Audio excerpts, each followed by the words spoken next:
church on Sunday. You went to go get the back to school free haircut. You heard a sermon from Pastor Davis, and God fills you up.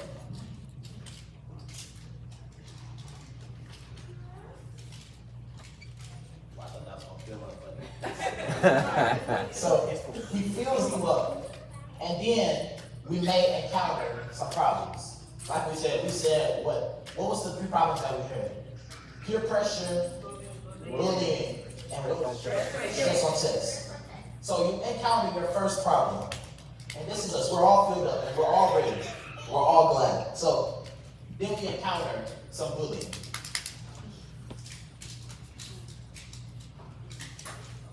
You say, okay, I'm ready to keep on going. You know, it was just a little bit of bullying. They were messing with me, but, you know, I'm going to put a smile on them and just keep going. You know, they're not going to stop me.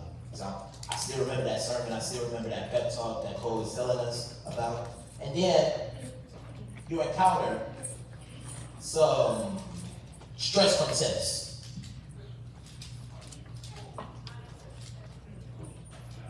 Okay. I feel like I'm almost down to my last. And the encouragement that I felt, I don't feel that no more. And then you become more of the press. And then what was the last thing? You said peer pressure, stress on tests. So the last thing is peer pressure. Then you hear some peer pressure. People are pressuring you to do the wrong thing. People are trying to get you to do drugs. People are trying to get you to indulge in things that you know isn't godly. You get hit, and there you go. Everything is gone. There's nothing left in you. So now you're saying, I don't know what to do. And you're lost.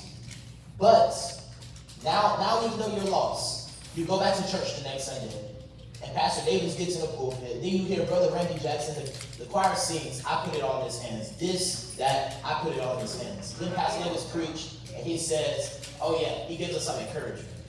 And then, before you know it, I told you that God is over here. God is watching you do the whole thing. And he's saying, Pastor Davis reminds us, he says, you can make it, you can make it. He's like, okay, I can make it. I should have just put my trust in God. I should have just kept my eyes on God instead of giving my problems more attention than I gave God. So now, you take yourself and you recharge and you give your problems back to God. And I told you this is you.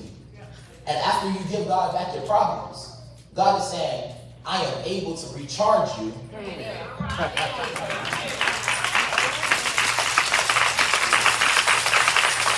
And fill you up again. So when you encounter things, when you encounter that peer pressure, that bullying, that stuff that we may encounter as young men, young women, just keep your eyes on God, because God will fill you up every time. Good job, man.